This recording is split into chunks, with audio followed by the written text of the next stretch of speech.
Your Denver Broncos have caught a much-needed break in division, out of division, on the injury front. We've got so much to break down, and it's a needed break because there is absolute panic in the streets of Twitter about the Denver Broncos' performance on the preseason game.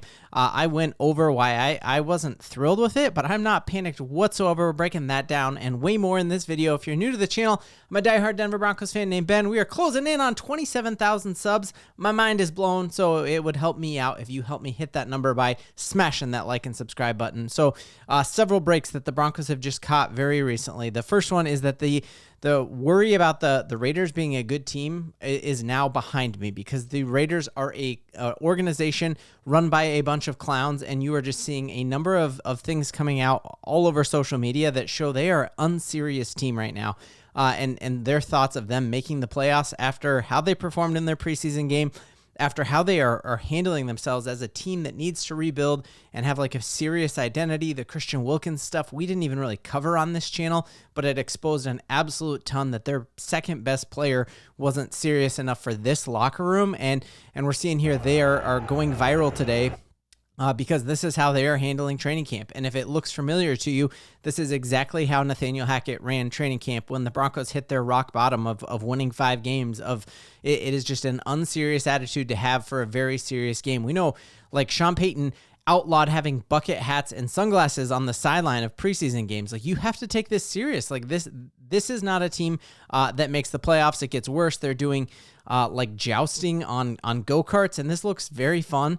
But this is not the sign of a serious organization whatsoever to be using you have such a limited amount of time that you're actually allowed to practice because of the CBA, the collective bargaining agreement, and you are using it doing this type of stuff. It is not serious. And for those who say like that doesn't carry over to game day, it absolutely does, seeing that before their preseason game, you have your 2 leaders of the team flipping off moms and dads and kids in the stands. Like, I'd be furious if Geno Smith and Max Crosby are given a double bird. Like, you got kids sitting right here, and part of getting paid millions of dollars is being able to have somebody hold up a sign that you were a draft bust. And I get that would be hard to have all of the negative attention to you, but you don't double bird a mom and their kids. Like, this is absolutely wild, and you would never in your wildest dreams picture Bo Nix, Nick Bonito going out and doing this. Like, Sean Payton runs a tight ship, and that's why he's never lost 7 games in a season, and he keeps the double birds out for all of the media who are doubting him. And so I think this is just signs of a very unserious organization, and I'm not worried whatsoever about the fact that the Broncos are going to sweep the Raiders again this year, and feel more confident about it than I did around free agency when I saw Geno Smith is a massive upgrade over Gardner Minshew. Obviously, Ashton Jeanty probably is going to be better than their 40-year-old running back they had last season, but they're not taking this seriously, and so we can kind of move on from them. Other good news and the other break the Broncos caught in division is that we know that the Chargers are without their starting left tackle now. They'll move Joe all over there, and Harbaugh is going to have a hard time. Like, he boasted one of the highest paid and one of the best offensive lines in football, and to lose that was huge. And then in addition to it, they are really counting on finding other pieces other than Ladd McConkey who they can throw the ball to. We saw them struggle immensely moving the ball in that playoff game with Herbert throwing 4 interceptions in that game. And so they had high hopes on this guy named Trey Harris. Well, Trey Harris, their own version of Predominantly Orange, has come out and been like, ooh, Trey Harris is dropping more balls than the guy who they always are worried about dropping balls. So that is a huge thing here that Quentin Johnston, I've got a little mashup reel right here of some of his most famous drops. And this, you got to love seeing this as a Broncos fan. But, you know, even just seeing here in training camp, dude is right. He's going to come run this route right here. And even a wide open pass on air with no shoulder pads on, and he is still coming up with drops. And now the guy that they got to maybe be a help and an addition to Justin Herbert is also struggling with drops, so much so that you've just got a ton of content on social media. This is a current Chargers fan talking about like how many drops they've seen at training camp. And whatever you want to say about Bo Nix or any of that, like, we have not had drops in training camp. We did see Courtland Sutton with 2 catchable balls in that preseason game. We know when the lights are on and it's bright, he's going to come down with it, and he is coming down with those passes. I was at training camp and didn't see the ball hit the ground, and so the fact that you can go to training camp and see the ball hit the ground quite a bit for these Chargers fans is the best way to say it is there's a lot of cold water being thrown on both the Chargers and the Raiders because of the offseason that they're having. And in addition to that, the Najee Harris situation is not getting any better for them. Again, he was the running back who they were expecting to just have this insane running game with Najee Harris and Omarion Hampton, and they actually wanted J.K. Dobbins to stay there, which is why they put that tender on him. Well, Najee Harris gets injured in a fireworks incident, and they still do not have a timetable on his return. No one's seen pictures of his actual face, and some of the reports out there are that his eye is still swollen shut, and Harbaugh can't even predict if he'll be ready for week 1. And so to have basically throw a rookie running back behind an injured offensive line, it's just not shaping up too well for the Chargers. I think that is a massive break.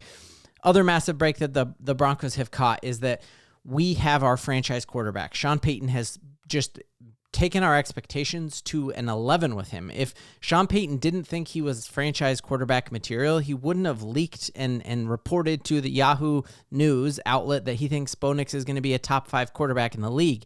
And we just take a look at all of these flyers that other teams are trying to find the guy that the Broncos already have wear number 10 for us. So we see Trevor Siemian getting signed again. Like, when was the last time you heard his name even? So they're trying to find him. We see Matt Stafford has to have this little pull behind Airstream type thing for cryotherapy for his injured back. They don't know if he's going to be back. An aging Matt Stafford.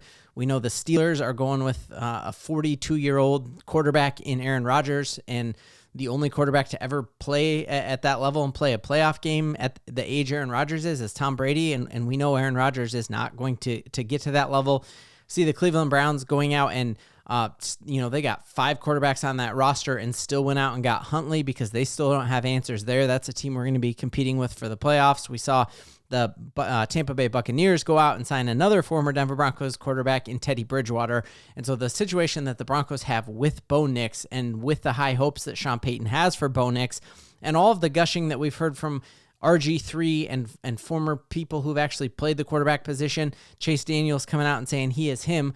Do not let like a quarter of football in a preseason game cloud an entire offseason and all of these things that folks have said about him.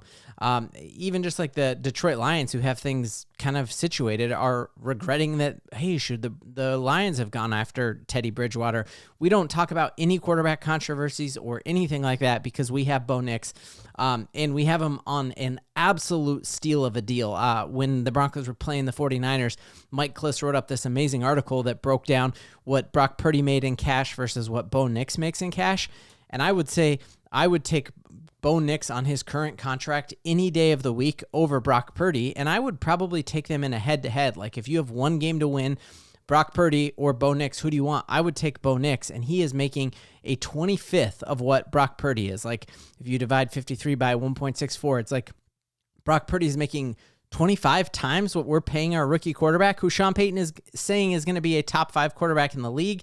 It's just great. And you look here that really a lot of national outlets are kind of responding and saying good things about Bo Nix as well. Mike Kliss pointed out this is a cool little activity they did in The Athletic, which is a New York Times publication, where they ranked what tier the quarterbacks fit in, and they broke it down here based on all of the sophomore quarterbacks going into their sophomore season. And you see here that the bulk of the writers have Bo Nix right in that 3rd tier of quarterbacks, and you have him on a rookie contract for the next 4 seasons here, with this one now kicking off and be 3 more seasons after this.